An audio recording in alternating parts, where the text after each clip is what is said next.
You guys hear that?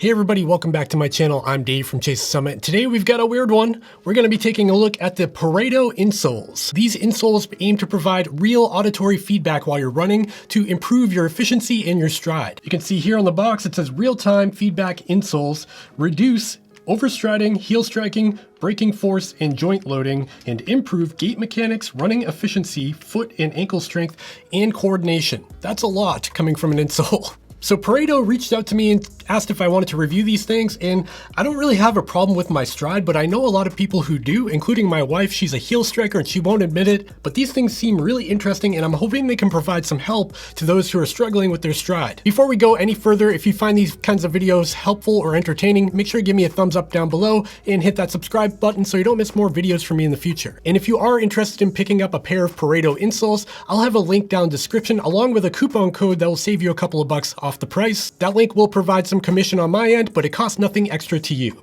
Okay, so the Pareto insoles are actually a very simple device. It's actually just a really thin insole. This is a very, very thin insole. It's probably only maybe, I don't know, 2 millimeters thick. And in the back here, there's actually a little clicker that reminds me of like the cover of a Snapple bottle or something like that iced tea bottle with the cap you can press and it makes kind of a clicky sound. Anyone know what I'm talking about here?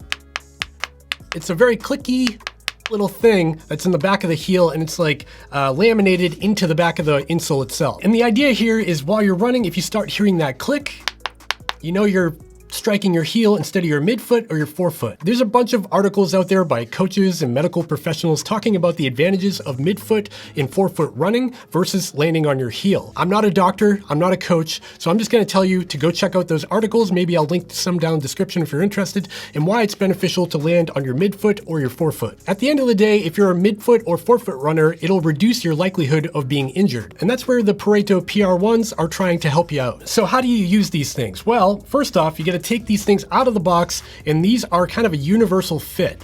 Basically, you got to take your existing insole. This is my Ultra Escalante insole, and then you line them up on top of each other. You take some scissors and you cut around the perimeter to match your old insole of your shoe. Pareto says these will work anywhere between a men's size 7 up to a size 14, so they're universal fit. One thing to keep in mind though is you do not want to cut in the back here where the heel is, because that's where that little mechanical popper is.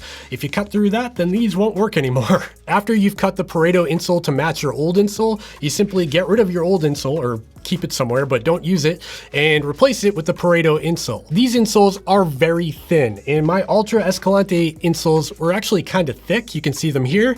When I match them up on top of each other, you can see it's a night and day difference. The Pareto insoles are super thin, where the Ultra insoles are actually pretty thick. So replacing my Ultra insoles with the Pareto insoles, I actually end up with a lot more volume in my shoe. It's not that big of a deal for me. All I had to do is tighten down my shoe a bit more than usual. Now, because these are a thinner insole than the stock insole that came with my Ultra Escalantes, I do have a bit less cushion when I'm landing on my forefoot or midfoot.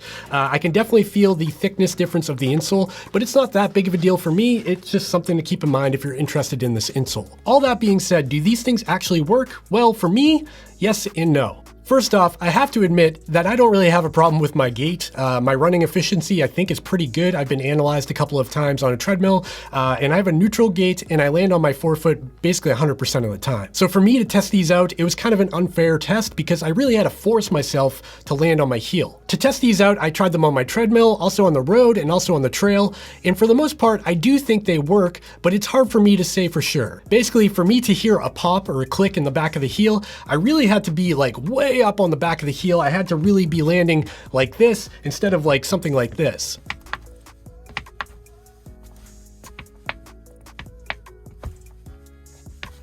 And that's where I'm a little bit confused. I don't know how many people are actually landing like way back on the heel like this, but when I did that, I would hear the pop or the click. I also noticed it a lot when I was going downhill, so it was kind of advantageous there to keep in mind that you don't always want to like slam on your heel when you're going downhill. Overall, I do think if you're a really bad heel striker and you're really trying to get out of that habit, these could be a big advantage to you, and they don't break the bank. So these insoles come in at $39, which does sound a little bit steep for just an insole, but if you look around, insoles can cost anywhere between $20 and $50. So if you're somebody who struggles with your form or your running efficiency and you're trying to find any way to get a little bit better at it, this might be a good option to try out. But for me, because my form isn't that bad to start with, I don't have a huge advantage here, although I do find it interesting on those downhills to let me know that I'm really riding my heel a little bit too much. I'd be interested to hear from you. If you're a heel striker, have you tried these? Are you interested in trying them? Let me know down in the comments down below. And again, if you are interested in picking up a pair of the Pareto PR1 insoles, I will have a link down in the description and a coupon code that will save you a few bucks on your purchase. And that's really it. This is just a really short video to talk about the Pareto PR1 insoles. I hope it helped you out, and if it did, please give me a thumbs up down below, hit that subscribe button so you don't miss more videos from me in the future, and check out the merch store to pick up one of these sweet hats. And with that was cool, right? I'll see you in the next one.